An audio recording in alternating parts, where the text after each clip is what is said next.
Hello, and welcome back to 100% Real with Ruby. Today, I have Allan, who apparently likes fish sticks, although I don't really know what they are.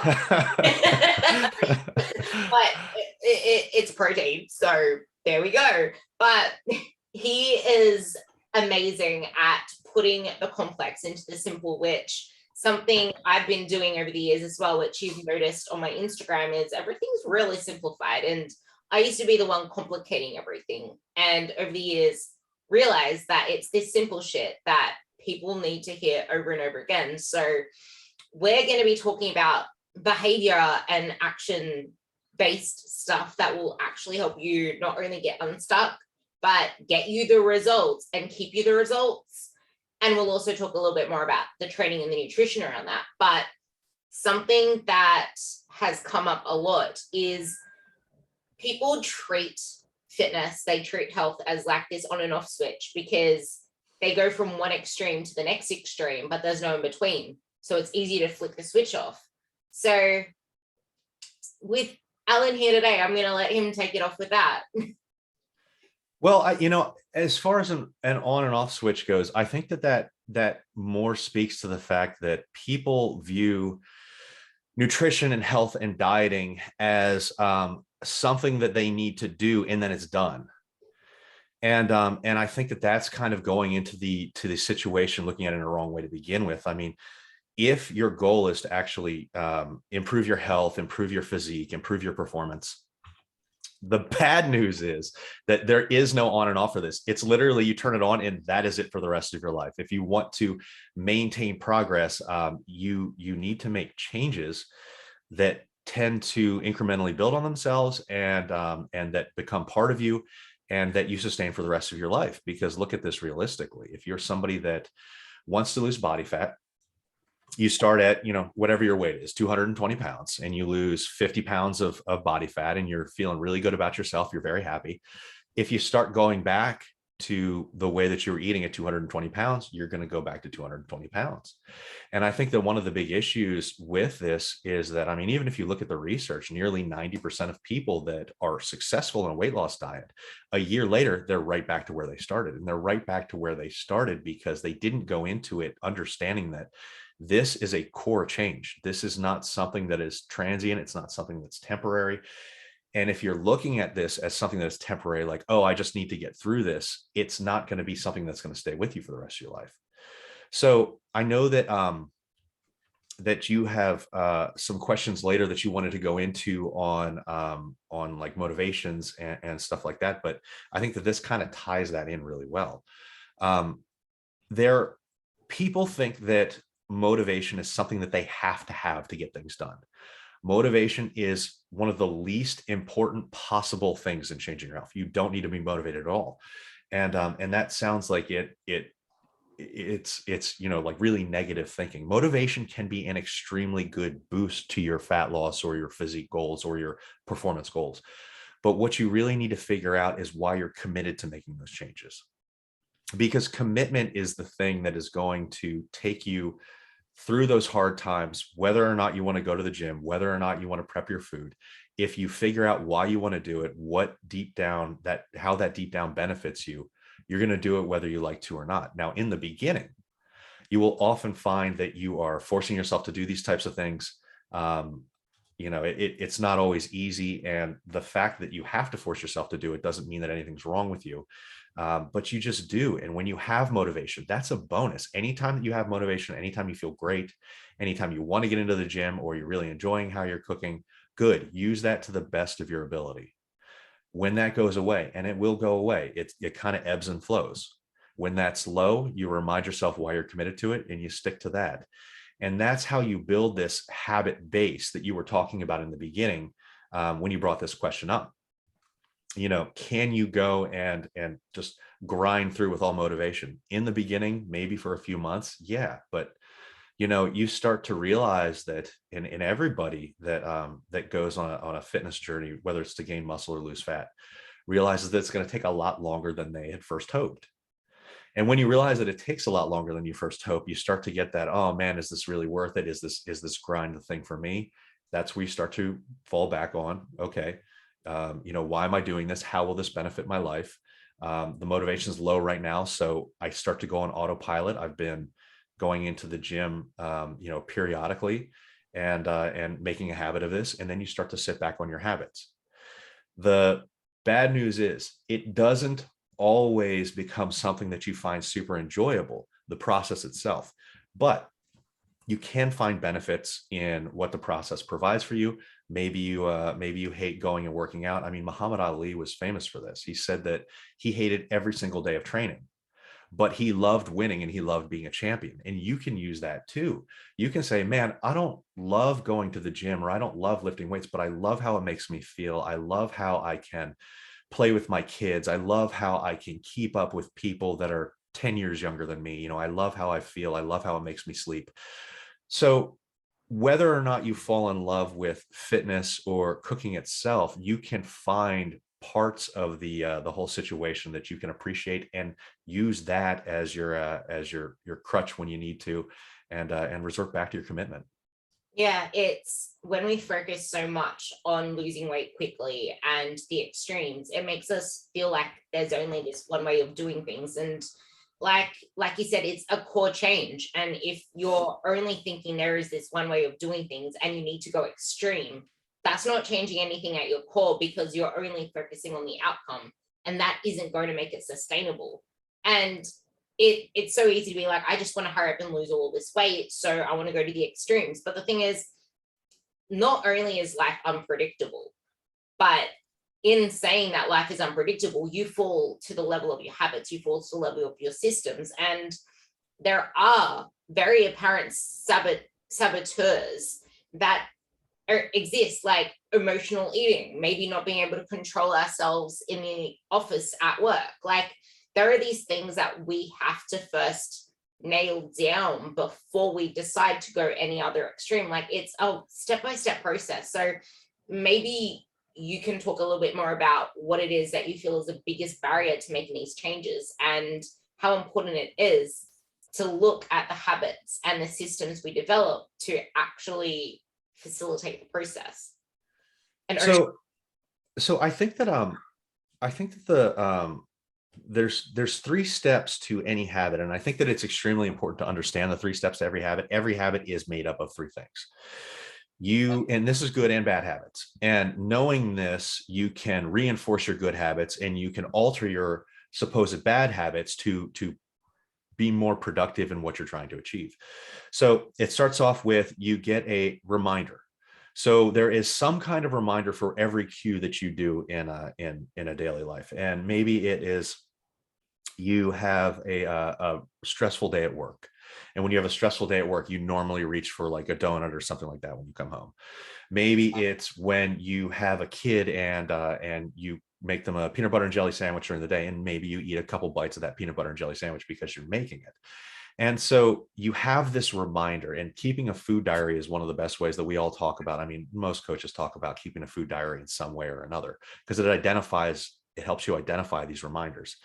So then you have a reaction to that reminder, and the reaction is the way that you respond to that reminder. And that can be both good and bad. But knowing that you have a reaction allows you to adjust that reaction. You identify the reminder and you adjust that reaction to be more productive in your life. So if your normal reminder is, well, whenever I get home from work, there's a Dunkin' Donuts or whatever donut place is near your business. When I drive by that, I'll stop in and I'll get 3 donuts. Well, we've realized that your goal is fat loss, and that reminder is kind of triggering this bad behavior that is a habitual bad behavior. So you change things up. You might be able to change the way that you go back home from work. You might be able to change. You might be able to change what you reach for instead. So you start to bring an apple to work, and then you start eating an apple on the car ride home, and that alleviates that craving that you have for the donut. And that essentially changes the reward for that reminder. And if you change the reward for that reminder, it allows you to build a new set of habits. So you take that anatomy of a habit and you make it work for yourself. And if you didn't know how that was built, you could feel like you're struggling and have no way to go. You're like, you know what? I drive by that Dunkin' Donuts, or I drive by that Krispy Kreme, and I just don't have any answers. And I don't know what to do there. Well, if you start looking at it as, okay, well, what's triggering it first off? How can I respond differently? And how can that new reward reinforce a different type of habit? I think that that's really beneficial, when trying to adjust these things, because if you don't know that, you feel lost completely. You need to first become aware, and above all, it, it's a lot of it's a lot of struggle for people to take ownership of these things, because we like to push it aside and say, oh no, that's a failure, or we like to be in denial and say, like, whatever it is that we want to blame it on, or say, oh no, there's probably something, like when we do want to take ownership, it's like, oh, I need to find the root cause of this. And then we try to dig deeper into who we are, who we were, and try to get a long history of everything, instead of looking forward to where can we be? Just stay in the now. Look at what you just did. And something that I keep saying is, you need to have an if then process. It's like, know where you might trip up, but that isn't enough, because you need to know what to do if you were to trip up. What's an alternative that you can do? But something that we both talk about is that we are going to fail. And if you haven't listened to my first episodes around episode 101, 103, something like that, I talk about the habits we have now as cables in our brain. They're really thick cables, and that's what the electricity is going through. And it's going they're stagnant there. It's almost like when you have vessels and blood vessels and nerves in your body, they're stagnant there. If you keep passing the signal through there, they're going to stay strong. And you have to actually start to form new cables. And it takes a lot of repetition, a lot of practice, a lot of energy, because electricity is energy. So yes, you're going to have to put energy goes where focus flows. That's where you need to go. And over time, it's going to get bigger and bigger. These may start to shrink, but they're never going to go away. So I actually have that's a good analogy. And I actually have one too that I use with my clients. And I think that if people can kind of hear these different ways, they can kind of get an idea that works for them, right? Because maybe some works for some people, maybe some works for another. What I like to discuss this as is cravings. We're normally talking about cravings, right? Because usually it's controlling hyper palatable foods that people really want to eat, and that's often what throws people off, right? And so what I like to do, and I actually did a YouTube video where I broke this down last week, where I talk about cravings as a kid throwing a tantrum. And so when you have a kid throwing a tantrum, if you have a child and they're losing their mind and they're throwing a complete tantrum, the answer to the tantrum is not to give them what they want. Because if you give them what they want, that teaches them that the tantrum works. That teaches them that if they want the donut, you're going to give it to them. So there's multiple ways that you can address that and just treat it as a child throwing a tantrum. You can go cold turkey. You can say, okay, well, I'm going to wait 20 minutes and I'm going to give this some time, and maybe the tantrum will calm down. And in most cases, it does. In other cases, maybe the tantrum doesn't calm down. So you break out a list of substitutions. And this is something that I'm sure that you work with. This is something that I work with my clients.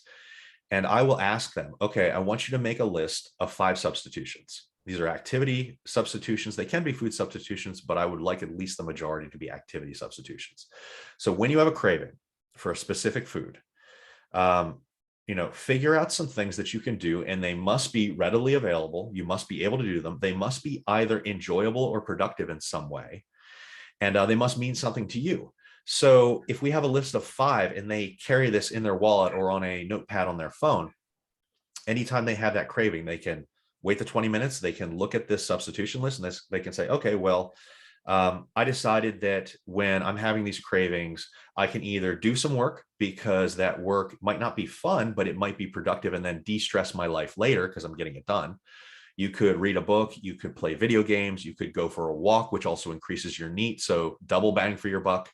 But the important thing is that you have these options ready, because if you don't have these options ready, when you have that craving, you're going to be in an extremely emotional type of situation. And in extremely emotional types of situation, you will not think straight.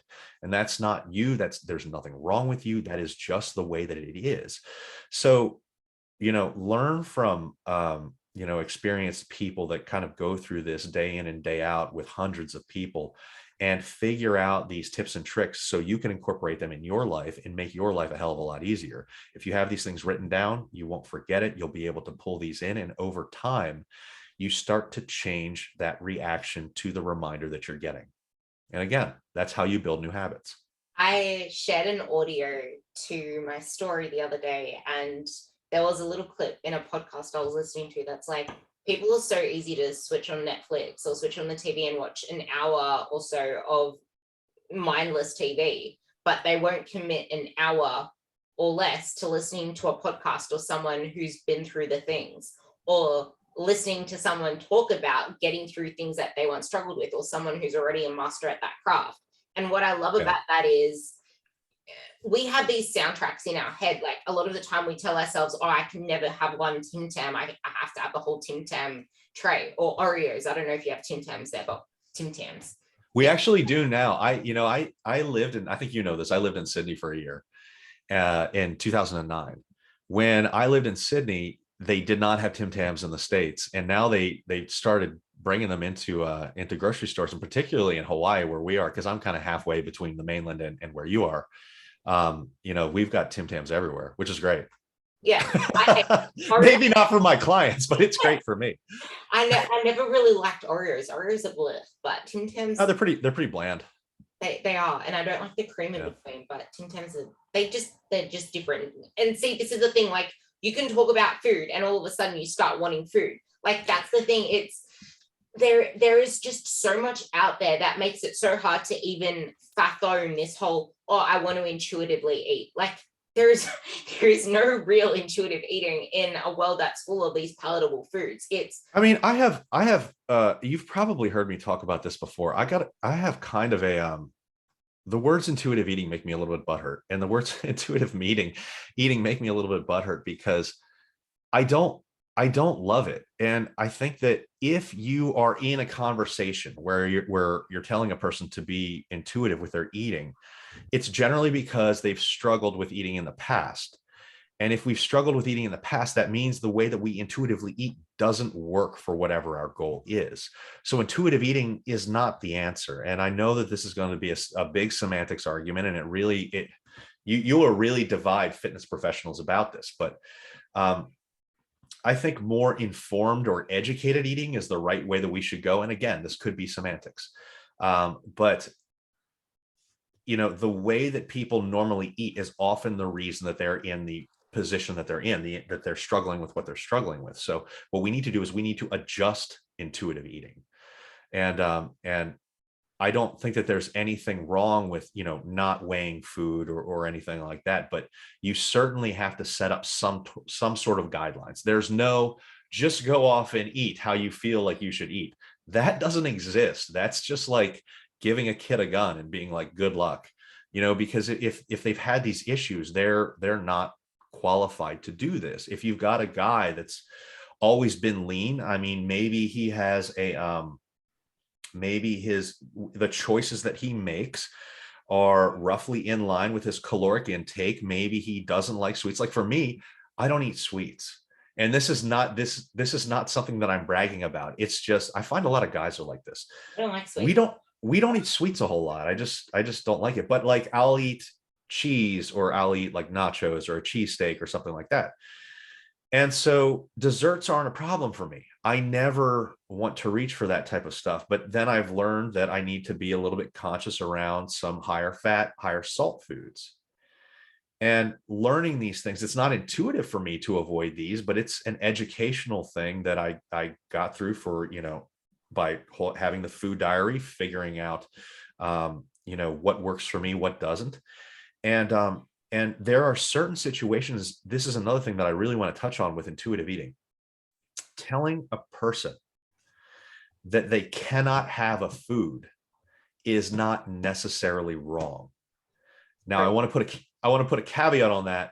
because if I don't put a caveat on that, it's a really bad piece of advice. The caveat is, say that I talk to you and you tell me that Tim Tams are a bad thing for you because you overeat them, right? And you're a new client and you're working with me. And I say, okay, so we've identified Tim Tams as a trouble or a trigger food for you.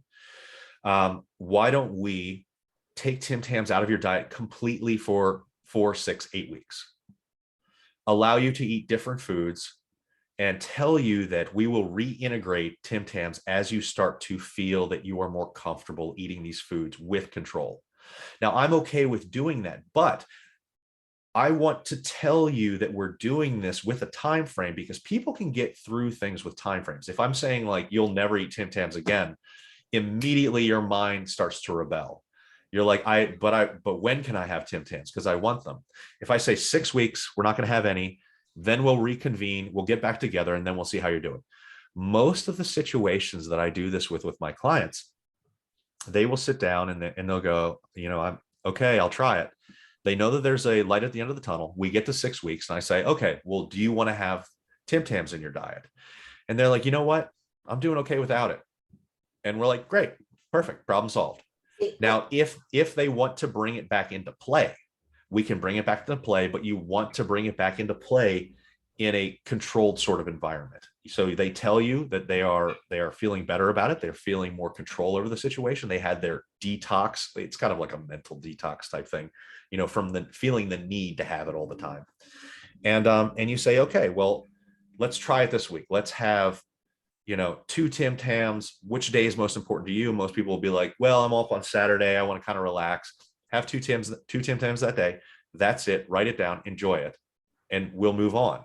And most of the times those people will find that it increases their overall adherence, because they know that they're going to get those, and so they can stay away from those things at other times. And they're incrementally moving away from that situation where they don't have control over that food. And it's always great to see them get there. See, this is the thing where you need to know what advice is right for you, even when someone just says, just eat the donut, because there's so much shit out there that says if you have a trouble food or trigger food, you need to actually eat the food. Just have one. That's it is the absolute worst advice that a person can give. And anytime somebody says that, I'm like, this person does not actually work with clients. Anyone that thinks that you can take a trigger food and tell a person to just have one and then you'll be fine, you're completely ignoring the emotional and psychological mindset of the people that are having those issues. It's like telling somebody who's depressed, hey, just be happy. Okay, like I've had these issues for like 10 years. Like, you can't tell me just be happy. Like, let's work our way through this problem and then build there. And the way that I put it is, just have a donut is the end goal. That's not the answer. And if we're trying to pass just have a donut off as the answer, we're really doing a disservice to people, because we're minimizing how difficult that is to people. Now, it might not be difficult for, Captain America bodybuilder, like, I eat boiled chicken and broccoli for every meal, so just don't have that, or just get one and then you're fine. But like, for a normal person that has been fighting with this emotionally, and usually it's for years, people diet on and off the diet roller coaster. There needs to be a different way, and the different way involves, generally, in my opinion, a detox period of sorts, and then reintegrating that type of food, if they so choose, in a stepwise manner. The biggest thing here, which it's like my clients struggle with this a lot, is the actual communication. Like, you can't expect to fix your issues with the same mindset and the same everything that created it. Like, you have a coach for a reason. If you have a coach, you need to have that communication open to help you through these problems. Because if you're coming to a situation with everything you've already had and not having that outside help to get you through it with a different perspective, different mindset, different everything, you're going to keep repeating the same shit, because that's the soundtrack that you have in your head.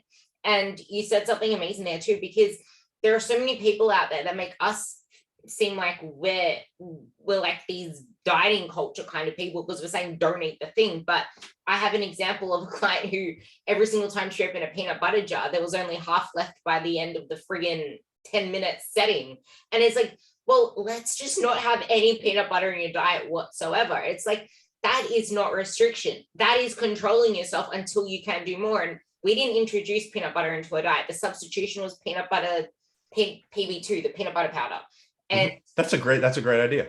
The only time that the peanut butter came back in was about a year and a little bit later, where she literally could have peanut butter everywhere and not even want to touch the jar. There was a time she didn't even want peanut butter in her diet anymore because she was fine with having her other options. Like, it's not a physical thing, it's a mental thing. And you're coming to this situation with years of a dieting mindset, years of chasing fat loss.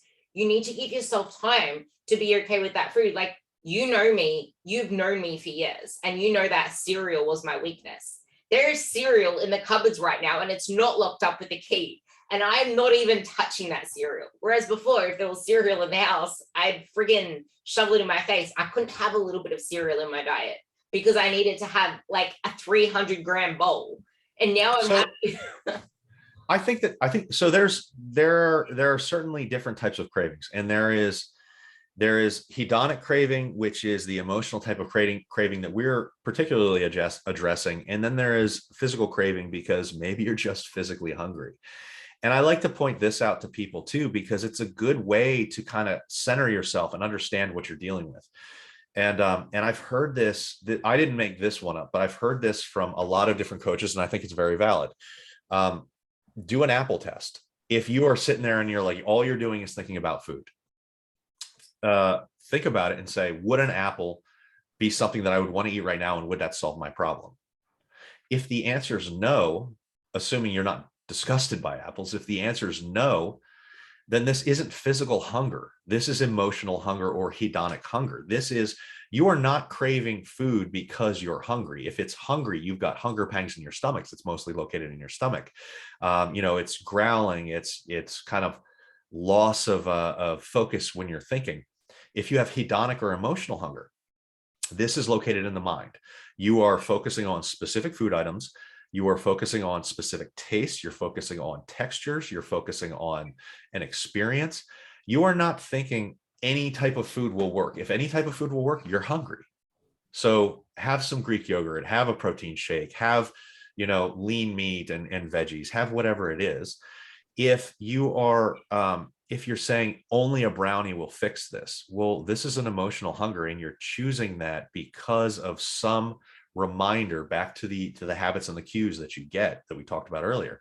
You've gotten some reminder, and that reminder might have been your daily routine. It might have been maybe you had a stressful day. It might have been you want to celebrate, but maybe the celebration is not big enough to warrant actually having the donut. I mean, if it's your birthday or Christmas or a special holiday, yes, please enjoy yourself. But before you do that, say, okay, I know that this is a special occasion. I'm okay with having this. I plan on having 2 donuts, and that's where I'll stop. You made it before it was an emotional decision. Great, enjoy it. If this is a Tuesday, there is a difference between celebrating Tuesday and celebrating your birthday.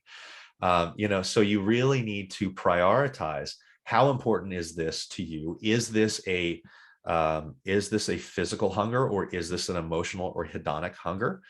And if this is a daily thing, do you want to reinforce that hedonic hunger? And the first thing that comes to mind for me was, I had a client just last week that said he has problems because he cooks his kids' food, and every time he cooks his kids' food every single day, he eats some of the kids' food. Now, if your problem is something that you're doing on every single day, the answer is never have a bite and move on, because you're reinforcing a bad habit that you're dealing with on Monday, Tuesday, Wednesday. This is not, you got a promotion. This is not, it's my friend's birthday. This is not, it's the Super Bowl or the World Cup. There are special times that you can even go all out, because a single day of a ton of calories is not going to make you fat, just like a single salad is not going to make you thin. So look at what you've got coming up over the next month.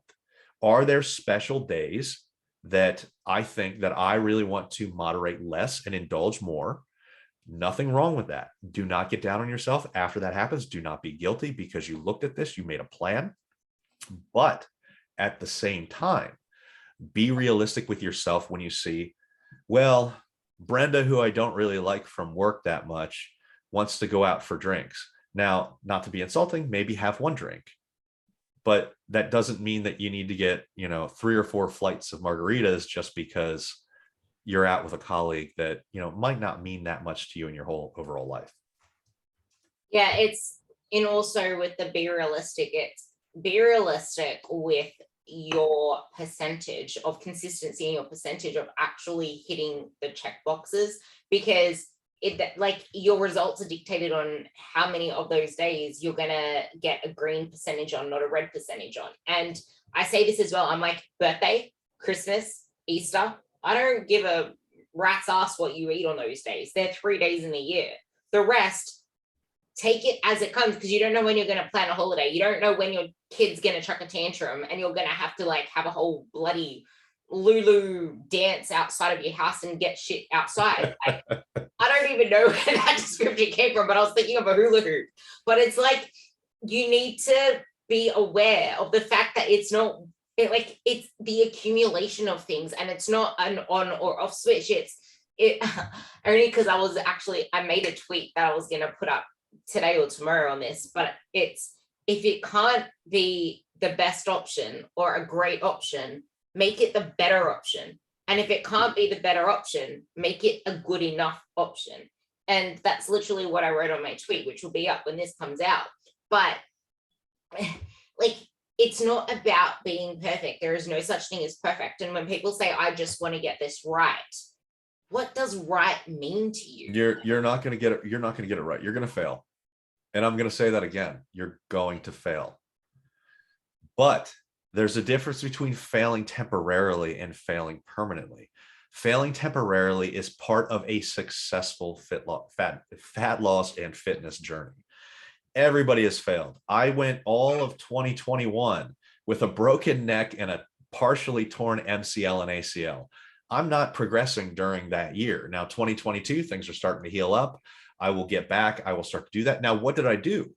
Just like what Ruby said, you cannot always do all that you want to do. So for 4 months, I couldn't walk. But when that was happening, it was like, okay, well, what can I do?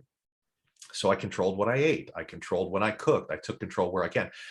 It was even better. My diet was even better during this period, because it was like, well, if I'm not at the gym for an hour and a half, I've got some more time to cook. So this is great. So let's take advantage of this. And I think that the really successful people start to realize that time management is extremely important, one, but when you've kind of gotten that down, doing what you can do is the important thing, and I go through, we have a lot of athletes that have injuries from time to time, and they can't do exactly what they want to do. But then we ask, what can you do? Can you get your knee up? Can you, if you have an issue with your knee, can you work upper body? Can you work on some of these other things? So your time isn't at a complete standstill. And if you look at it in a way that of the what can I do type of situation or type of mentality, life becomes a hell of a lot easier, because life is more what can I do than I'm doing everything I possibly can. Yeah, and you simply can't do that. I wrote that in a status too. It's like, if you have more than 3 priorities, you have none. And this month marks the 7th month that I'm dealing with a hamstring injury. And it's only this month that I've been able to start doing leg curls. And last month that I've started being able to do hinges, like Romanian deadlifts and hyperextensions with weight without it actually hurting me. But I'm still struggling to do leg curls. And a lot of people are quick to let something like that let them down. And I remember 2019, I injured my lat, and I'm a deadlifter. I couldn't deadlift properly with that lat injury, and I let that take me down a really dark spiral. But this is the thing, I heard this as well on a different podcast. It's high performers don't talk about all of their successes and how well they're doing, because high performers are probably the ones that have learned the most. They have failed the most. That's why they're successful. And it is so true. Like, well, that's the other thing with what I was getting at with, you will fail, but that doesn't mean that you failed permanently, because these people that end up being really successful, they tend to fail a lot, in the short term. And the big difference between them and others is that they're resilient and they learn from where they failed and how they can improve, and how to prevent that in the future. So, over time, these guys become really great resources for helping to alter, your own plans, and getting some ideas, because they've been through it all. That goes back to what I said before, and honestly, take that advice. Like, yeah, you might want to tuck into Netflix, but it actually pays a lot of benefit to listen to people who have been through the thing or are where you want to be, talking about their like vulnerability and stuff like that. Like, it's not all what you see on Instagram. Dig deeper into what got them to where they are and listen to things that they say, like follow them. It's the whole thing is, if you want to get to this place, then you have to do the things in the process and learn the process in itself. But something else you said was, you need to have a high net to fall on. There's the patience that goes into this. There's the patience to learning from the failures. But something you do talk a lot on that I want you to dig into more, which I wrote down, is people who find it hard to be selfish and sort out their priorities. You will always feel constantly overwhelmed. And this is when, if you tie it into the start of the whole conversation, this is those sabbateurs where it's like it's an on or off switch, because you find it hard to be selfish. You find it hard to sort out your priorities. So your sleep goes down, auditing your time and energy goes down. And then you complain about your lack of results from the work you're not doing, because you're not being accountable, you're not being communicative, which is an important part of the process if you have a coach. But even with yourself, you're not being accountable, because all of a sudden life's going on. So how would you address that? So I think that there are three common traits that people need to have, and you should sit down if you're somebody that is planning on hiring a coach, particularly if they're a good coach, which means they cost a decent amount of money. I mean, my rates aren't cheap, but they're not cheap because you get a lot, and I should be able to spend a lot of time with you. And I feel like Ruby's the same way, and any other good coach is going to be the same way. But there are three common traits that I would say that every person needs to have to start. And if you have these, great, then we move on to the next thing. So you have to be willing to learn. You have to be self-motivated. Notice what I said there. You have to be self-motivated. One of the issues that I find with a lot of people that sign up with coaches is they sign up because they believe that a coach will motivate them. That's not how it works. A coach cannot give you intrinsic motivation. A coach can give you some extrinsic motivation. We can praise you for what you're doing. We can point out the good things. But if deep down you don't feel a reason, or if you don't know a reason why you want to do this, it doesn't matter what a coach says to you. Those praises, the way that the coach can show you that you're progressing, that lasts weeks to months at best, and then just kind of fades away because it's not something that's important to you. Maybe hearing, "Oh, good job," is a nice little boost, but it just doesn't last. So self-motivation is key. And I know that a lot of people kind of take that in a bad way. They're like, "Oh, but I really want my coach to motivate you." It just doesn't work that way. The last thing that a person has to have is they need to take responsibility for their current situation. And that's not to say that you should be down on yourself, or that you should be ashamed, but you should sit back and look at your current situation, and you should say, okay, well, what part of this is my fault? Like, am I going out and am I getting, 8 drinks every Saturday night, and then 4 more drinks every Sunday, and then eating a pizza Sunday night? Like, if you can identify that, yeah, there's your problem right there, or at least a significant chunk of your problem. So some of these things need to be adjusted if you want to get where you say that you want to get with your physique and performance goals. But having said that, once you get past all of that, the biggest thing a person can do is work on mindset shift. And part of that is learning to say no.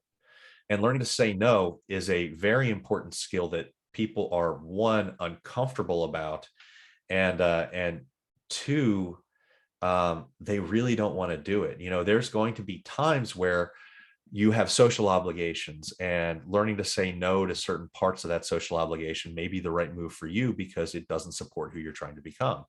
If there's a bake sale, it doesn't mean that you need to go and try every other item that's out at the bake sale. Sure, bake some for your own, bring it in. If you feel like you want chocolate, have a protein shake. You've now gotten something that's that's chocolatey, that allows you to quench that craving a little bit without going overboard, and go about that. And if you look at it from a mindset of empowerment rather than a mindset of restriction, that's where this really starts to take hold for people, and it becomes an intrinsic motivation, because that's what we want to move towards. We want this to be meaningful to you as a person. And so if you look at these foods and you're saying no, you're learning to say no to these types of things, but in your mind you're saying no because you're choosing to eat a certain way. You're choosing to eat the protein shake. You're not restricting yourself from having the donuts or the brownies or whatever it is. You're choosing to eat the protein shake because that's what you want to do, because that's what's supporting what you want to become and who you want to become. And I think that these distinctions in the mindset of surrounding food and food choices is really what gives you that benefit as far as building that proper relationship with food. Because if you're always sitting there thinking, oh, I can't have that, or I can't have that, it's going to be a long road, man. It's never going to quite be where you want it to be. You're going to look at Deborah down the street and she does not struggle because she eats, a grilled chicken salad because she likes the grilled chicken salad because it allows her to, have the body that she wants. See, this is something that everyone listening to this needs to apply to every single thing in their life. Because if it's, oh, I have to do this, so you're treating things like a chore. I talk about this endlessly. If you're going to hate the process and be so outcome driven, where is the enjoyment in the process? Like, you can't aim for, oh, I'll be happy when, or all this stuff. Yeah. Outcome. You need to actually find the joy in the process, because you will never be happy at an outcome if you hated the way there, because you just lived an unfulfilled life and you didn't really create anything in that process that's going to sustain it after there, because you'll either flop off or you'll forever be chasing, okay, what's next?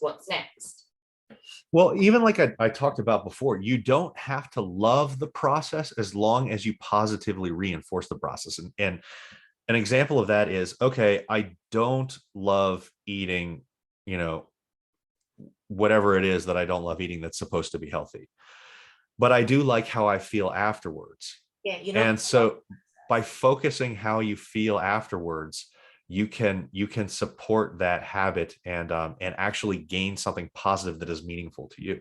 I actually love that you interjected there, because that's actually something really important for people to realize. You're not always going to love what you're doing. You're not always going to want to be making those choices. And there are going to be times when you really don't want to show up. And I've had many times. Allan has had many times. We're human. Like, we've had times where we struggled, and it's just less frequent now. But when we started, we would have had plentiful days. And I'm sure you can relate to that as well. But when we start, we are going to hate a lot more things than we enjoy, because we haven't yet attached it to how we feel. We haven't given it enough time to filter through. And this is where it's like, yeah, you can have that, like that, okay, this is really, really hard thing. But if you attach it to a purpose, which is, it's helping me feel this way, which then you link back to your life. I show up with kids better. I'm better at work. I have more energy. I feel more like, yeah. You need to have purpose in the journey, because then you will go through the phases where you're enjoying it and not enjoying it, because you're process driven in the fact that, okay, now you see how it's relating to your life.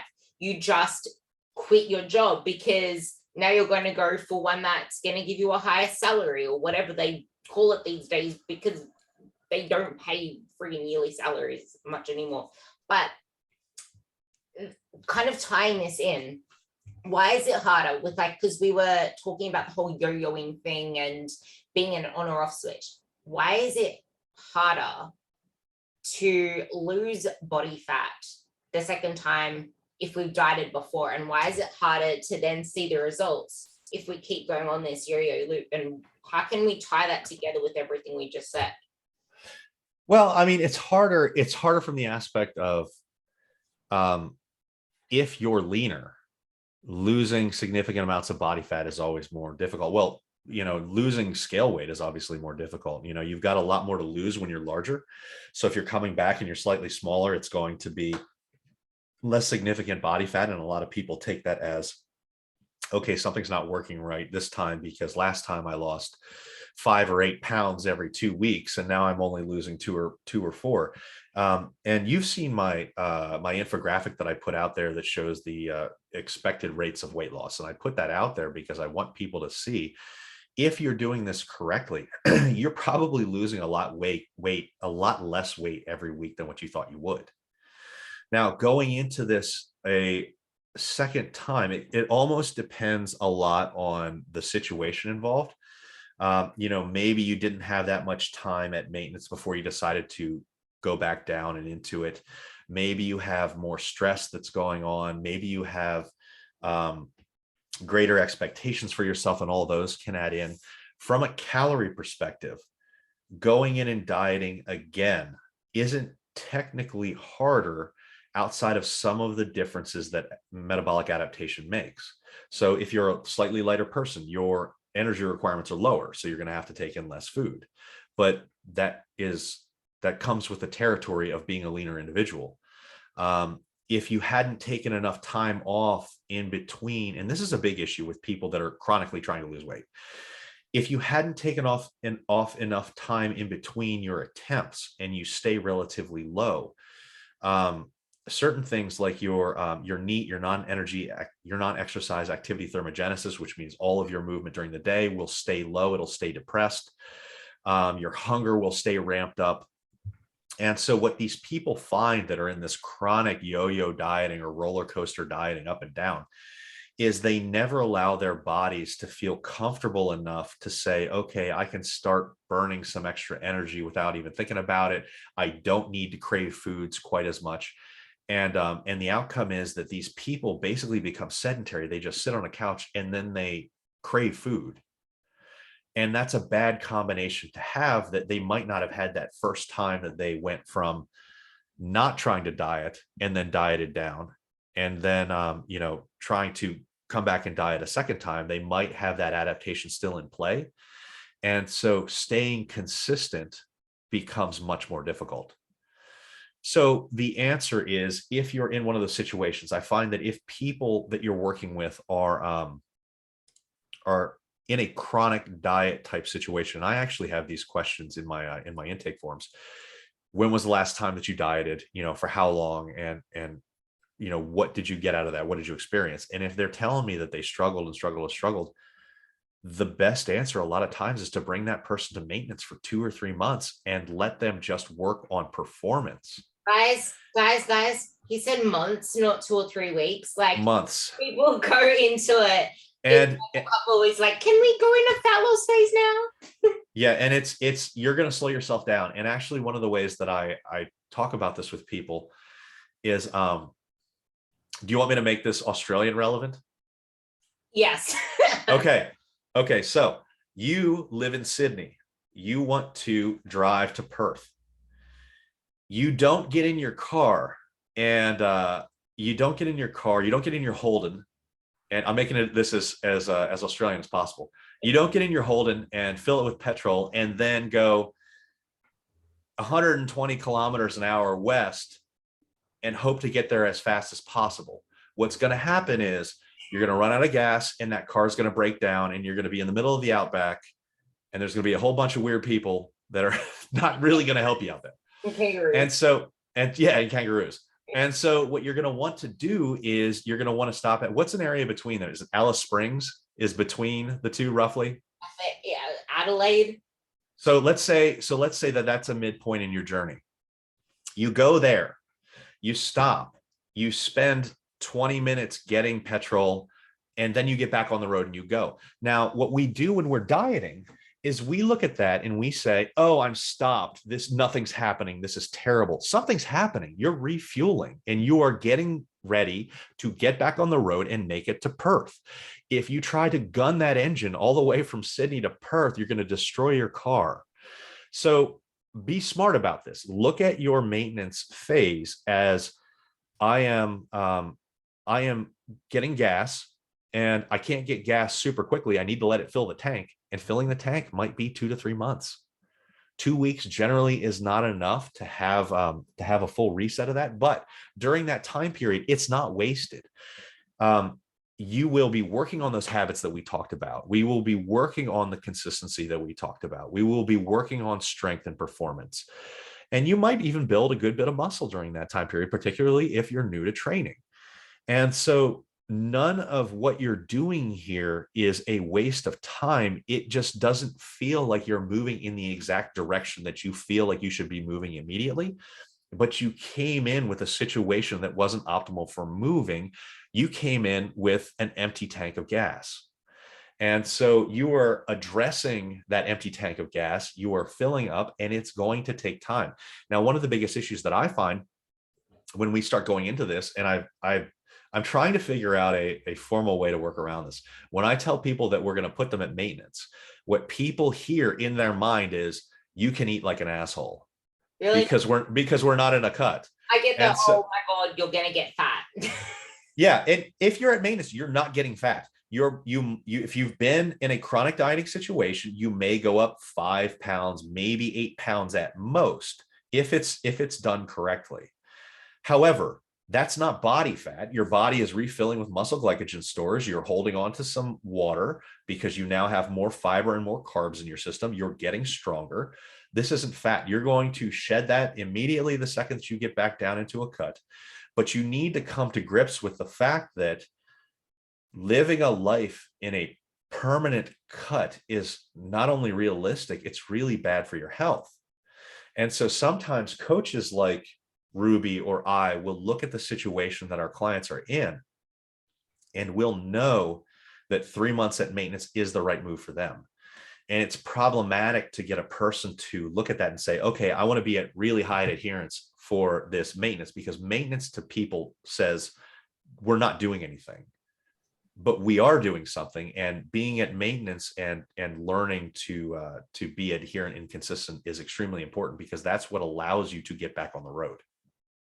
It's also built like, it's not the fact that all of a sudden you failed because you're not focusing on fat loss anymore. This is where you really need to, like, I heard an analogy the other day. It's like, if you're just going to do eating less and all this cardio as your approach, that's just like running the engine.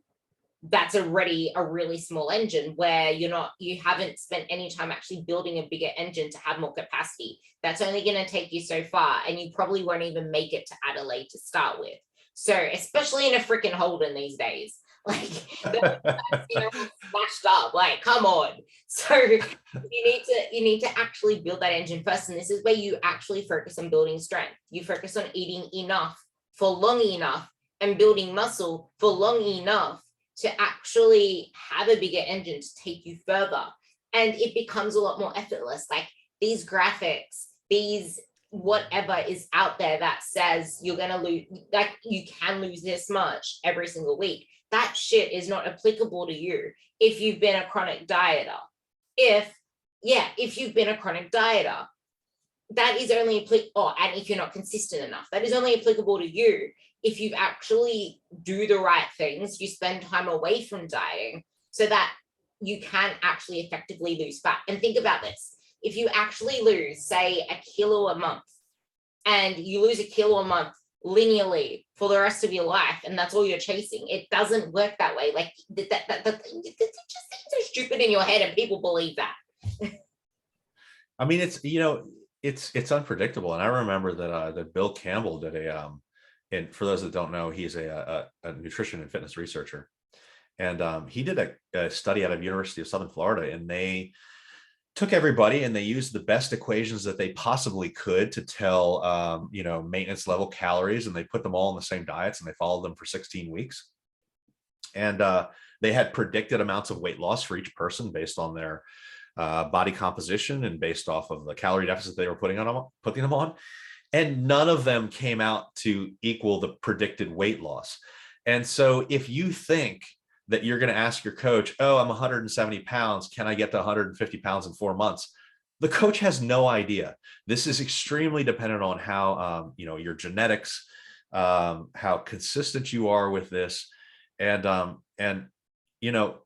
when you were talking about losing X amount of weight every 2 weeks or every month, sometimes the right mentality there is, okay, is this going in the direction that I want it to be going? And if it is, rack that up as a win. Don't get discouraged because it's not double what you thought it should be, or it's not what Rick down the street got when he tried it, because you're not Rick down the street. And so, these things need to be put into perspective. And if you start to look at the long-term trends, you'll see what's working and what's not. And you'll also notice that the strongest, not really the strongest, but those that actually focus on being strong and putting on muscle and building their body have more success getting that dream body that all these people forever chasing fat loss get. Like, why are there still people forever chasing fat loss? Why are there still people complaining they can't get results? Because they have the same mindset every single time. They do that because chasing fat loss seems like a more straightforward answer. The problem is what they don't understand. This is most people, and especially people that would potentially be considered skinny fat. You're skinny fat because you don't have the underlying muscle to either just be fat or just be lean. And so the answer for most of them is to build muscle for 12 to 18 months prior to even worrying about going into a full cut. And it seems too long, and it seems counterintuitive, and it seems like, and I can guarantee you that a lot of people will feel like they look worse before they look better. And it can be very scary, particularly for females, to see the scale go up. And that's not being sexist. That's just personal experience. And maybe you have a different personal experience. Maybe you see the men that are the, ones that are like, oh no, the scale's going up. But that's perfectly fine. So it's an individual thing. But one of the things that people need to realize is that this idea that you have of this beautiful body that's lean generally has a significant amount of lean muscle. And that's what's giving that body shape.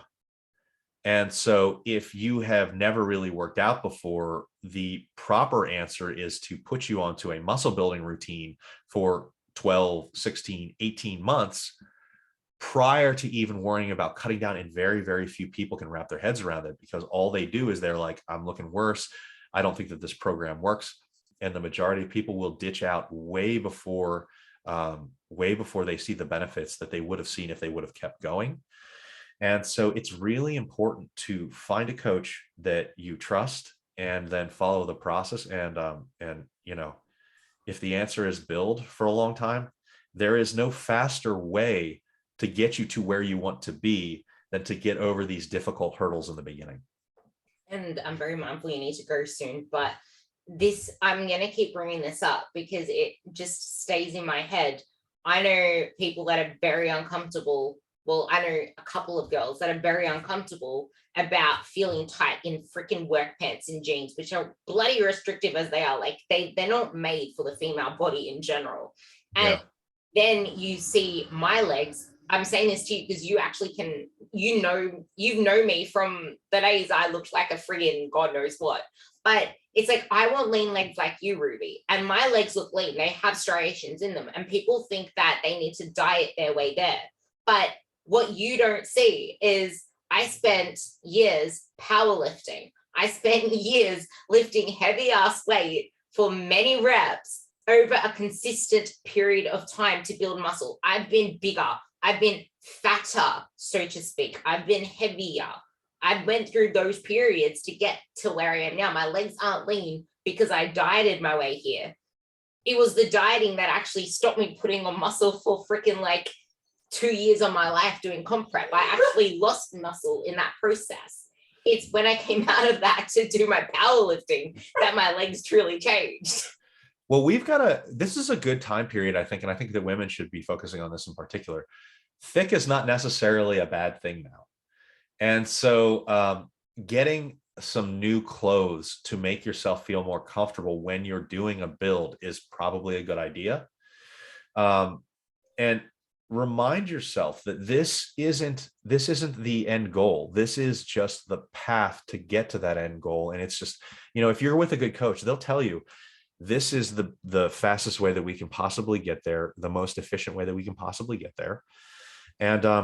And really accept that, because it's going to make your life a lot easier to just say, okay, I'm going to go through this. I know what this is going to feel like. I'm going to feel like I'm eating way too much food, because even I'm 235 pounds and I always feel like I eat way too much food when I'm trying to gain muscle. It's almost nauseating at times. And that's when you're trying to change where your body wants to be, it can feel like that.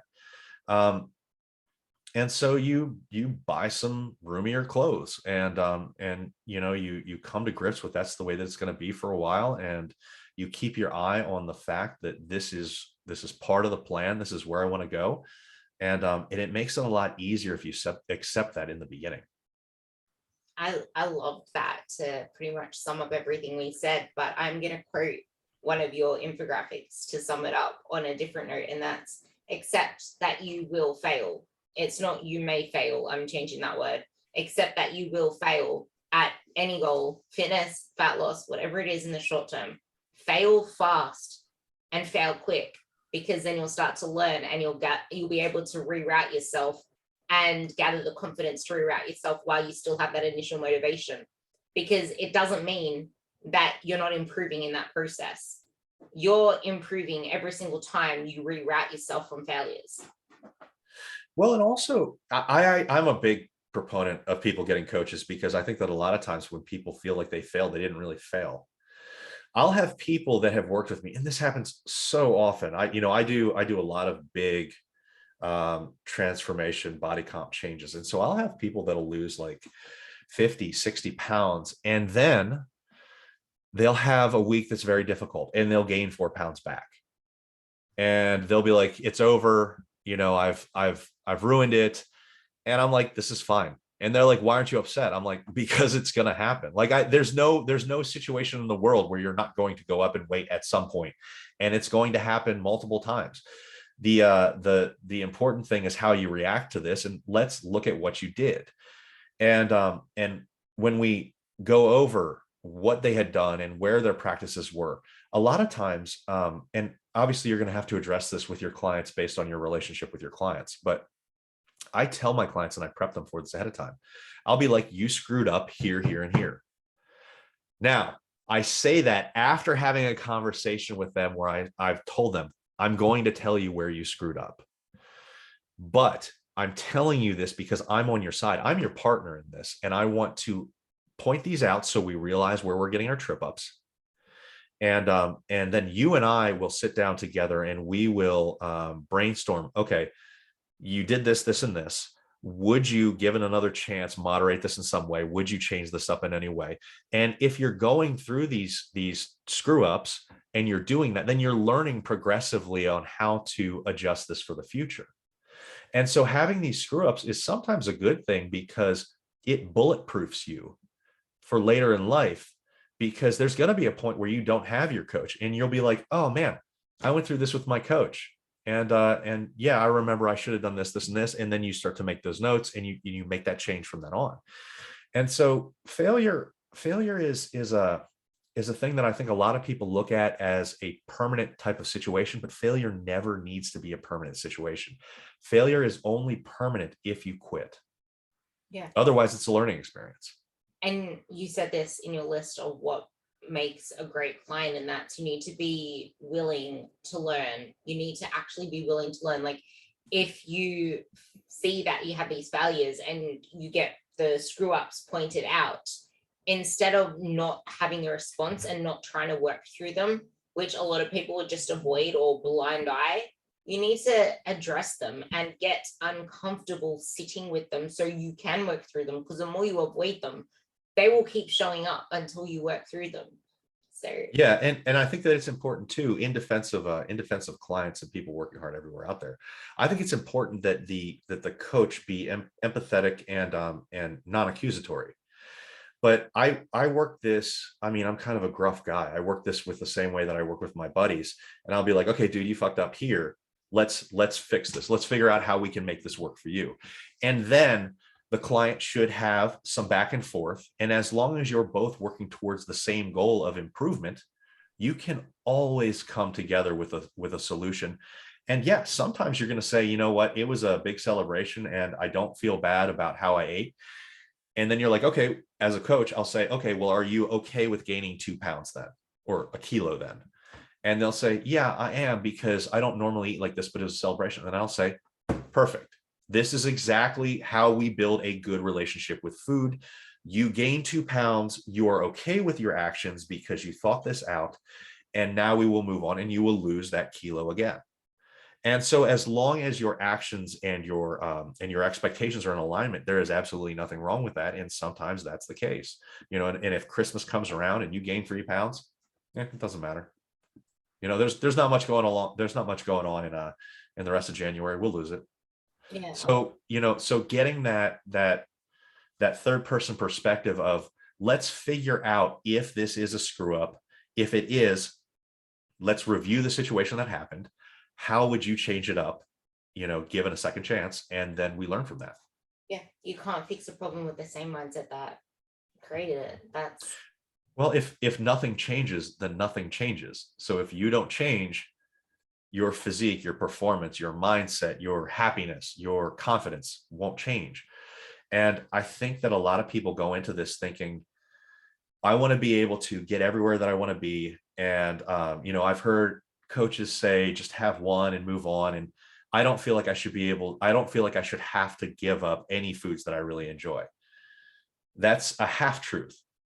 You don't have to give up any food. There is technically no food that is restricted or should be restricted in any healthy diet. As a general rule, for certain people, you might find that, yeah, I cannot control myself around potato chips. And then you do that little detox, and then you come back and you meet again and you talk to the client and you say, okay, do you either feel more in control and you want to bring it back into play, or do you not feel in control? And if they say, I don't feel in control, then you talk about, well, would you consider keeping this out of your normal diet regularly then? And as long as that's brought up and that's the decision that the client makes, that's a perfectly valid decision for a client to make. This is saying no because you feel that it benefits your life overall and you're okay with that.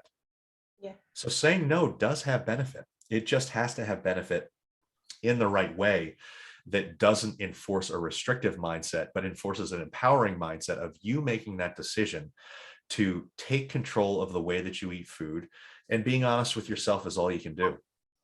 Yeah, because every yes comes with a trade-off. So Mm-hmm. that's a perfect way to end all of this. And I think he summed it up perfectly. I don't really need to add anything more to that. This is the fastest way, and the fastest way isn't the end goal. It's a process to the end goal. That was my favorite thing that you said. Yeah, sometimes be okay with stopping to get gas. You're going to need petrol to make it all the way across the country. And it's still the fastest way, because otherwise right. It doesn't feel like the fastest way, but it is the fastest way. And that's the true meaning that needs to be pushed here, because taking your car until it just is broken down on the side of the road doesn't benefit anybody. Yeah, exactly. That's the best way. So I'm going to leave Allan's Facebook group down below and his Instagram down below as well. And if you liked this, give it a little rating above as well, and go and actually review your actions and your behaviors and ask yourself if they are serving you, or if they're keeping you repeating the same pattern over and over again, because nothing changes if nothing changes. So with that, right. Thank you for coming on, and I will talk to you all, and you will all listen to me soon. Thanks, Ruby.